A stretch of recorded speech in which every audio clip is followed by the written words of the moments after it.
ഇത് മഞ്ഞപ്ര മാസ് മോട്ടോഴ്സിനായിരുന്നു നമ്മുടെ Honda Activa വണ്ടി. നമ്മളത് വർക്കിന് കയറ്റിയിട്ടുണ്ട്. ജനസർവീസായിട്ടാണ് ചെയ്യുന്നത്. ഫുള്ളായിട്ട് നമ്മളെല്ലാ ഭാഗങ്ങളും ചെക്ക് ചെയ്ത് പോകുന്നുണ്ട്.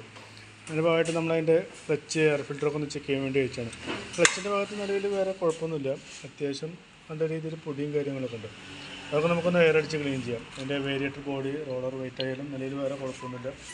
ഇത് ബെൽറ്റ് ഇറക്കിയാണോ ക്ലച്ച് പുള്ളിയാണോ നിലവിൽ വേറെ കുഴപ്പമൊന്നുമില്ല. ക്ലച്ച് ഷൂ ആയാലും നിലവിൽ വേറെ കംപ്ലൈൻ്റ് ഒന്നുമില്ല. ബെൽറ്റിനായാലും നിലവിൽ വേറെ കുഴപ്പമൊന്നും കാണിക്കുന്നില്ല. ബെൽറ്റ് നമുക്ക് അതിന് യൂസ് ചെയ്യാം, വേറെ കുഴപ്പമൊന്നും കാണിക്കുന്നില്ല. അതുപോലെ അതിൻ്റെ എയർ ഫിൽറ്ററൊക്കെ ഒന്ന് ചെക്ക് ചെയ്യാൻ വേണ്ടി അയച്ചാണ് നമ്മൾ. എയർ ഫിൽറ്ററും നിലവിൽ വേറെ കംപ്ലൈൻ്റ് ഒന്നും കാണിക്കുന്നില്ല. എയർ ഫിൽറ്റർ നമുക്കൊന്ന് ക്ലീൻ ചെയ്തെടുത്താൽ മതി, വേറെ കുഴപ്പമൊന്നും കാണിക്കുന്നില്ല. നിലവിൽ സ്പാർക്ക് പ്ലഗ് ആയാലും നിലവിൽ വേറെ കംപ്ലൈൻ്റ് ഒന്നുമില്ല. പിന്നെ നമുക്കൊന്ന് ക്ലീൻ ചെയ്തെടുക്കാം. പിന്നെ നമുക്ക് നോക്കുമ്പോൾ ഈ ഹെഡിൻ്റെ ഇവിടെ ചെറിയൊരു ഓയിൽ നിന്നാണ് കാണിക്കുന്നത്. ഈ ബോട്ടിൻ്റെ ഒരു ഓയിൽ സീല് പോയിട്ടുണ്ട്. അപ്പോൾ അതൊന്ന് ആ ഓയിൽ സീല് മാത്രം ഒന്ന് മാറ്റിയിട്ടൊന്ന് റീസെറ്റ് ആക്കാം കേട്ടോ. മൗണ്ട് റബ്ബർ പറയും, അതൊന്ന് മാറ്റിയിട്ടൊന്ന് റീസെറ്റ് ചെയ്യാം. പിന്നെ അതുപോലെ ഫ്രണ്ടിലോട്ട് വന്നു കഴിഞ്ഞാൽ ഫ്രണ്ട് ബ്രേക്സ് ആയാലും നിലവിൽ വേറെ കുഴപ്പമൊന്നുമില്ല. എല്ലാം ഒന്ന് ക്ലീൻ ചെയ്തിട്ടാൽ മതി. പിന്നെ ഫ്രണ്ടിലെ ബ്രേക്കിൻ്റെ കേബിളായാലും വേറെ കുഴപ്പമൊന്നും കാണിക്കുന്നില്ല. ബുഷുകളായാലും നിലവിൽ വേറെ കംപ്ലൈൻ്റ് ഒന്നുമില്ല. എല്ലാം ഒന്ന് ഗ്രീസ് ചെയ്ത് കയറ്റിയാൽ മതി, വേറെ കുഴപ്പമൊന്നും കാണിക്കുന്നില്ല.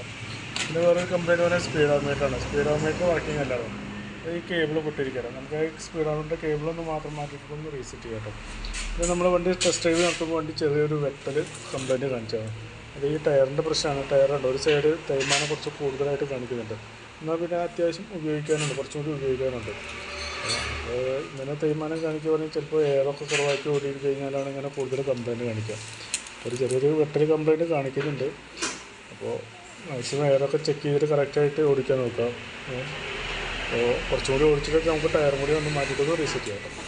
ടയർ മാറ്റണമെന്നില്ല, ഞാനൊരു കംപ്ലൈൻറ്റ് പറഞ്ഞു എന്നുള്ളൂ. ഓടിക്കുമ്പോൾ ചെറിയൊരു കംപ്ലൈൻറ്റ് ഫീൽ ചെയ്യുന്നുണ്ട്.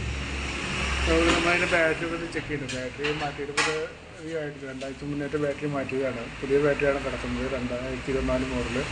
വേറെ കുഴപ്പമൊന്നുമില്ല. സെറ്റും കാര്യങ്ങളൊന്നും വേറെ നിലവിൽ വേറെ കുഴപ്പമൊന്നുമില്ല കേട്ടോ. പിന്നെ നമുക്കതിൻ്റെ എഞ്ചിൻ ഓയിൽ മാറ്റാറായിട്ടുണ്ട്. അപ്പോൾ എഞ്ചിൻ ഓയിൽ ചെക്ക് ചെയ്ത് കഴിഞ്ഞപ്പോൾ എഞ്ചിൻ ഓയിൽ മാറ്റാറായിട്ടുണ്ടായിരുന്നു. അപ്പോൾ നമ്മൾ എഞ്ചിൻ ഓയിലും കൂടി ഒന്ന് മാറ്റിയിട്ടൊന്ന് റീസെറ്റ് ചെയ്യുന്നുണ്ട്. ഓക്കെ. അതുപോലെ നമുക്ക് അതിൻ്റെ ബാക്ക് വീലൊക്കെ ഒന്ന് അയച്ച് ക്ലീൻ ചെയ്യാനുണ്ട്. ബാക്ക് വീല് ഇപ്പോൾ ഫ്രണ്ട് വീല് അയച്ചുകൊണ്ടാണ് ബാക്ക് വീല് അയക്കാത്തത്. ബാക്ക് വീല് അത് കഴിഞ്ഞ് ബാക്ക് വീലും കൂടി ഒന്ന് അയച്ച് ക്ലീൻ ചെയ്യണം. അതിന് ബ്രേക്ക് ഷോക്ക് ഒന്ന് അയച്ച് ക്യാമൊക്കെ ഒന്ന് അയച്ച് ഗ്രീസ് ചെയ്യാനുണ്ട്. പിന്നെ അതുപോലെ തന്നെ നമുക്ക് ഈ ടയർ ഇടുമ്പോൾ ഈ മോഡൽ ടയർ ഇട്ടാൽ തന്നെ നമുക്ക് വണ്ടിക്ക് വെട്ടൽ കുറച്ച് കൂടുതലായിട്ട് കാണിക്കും.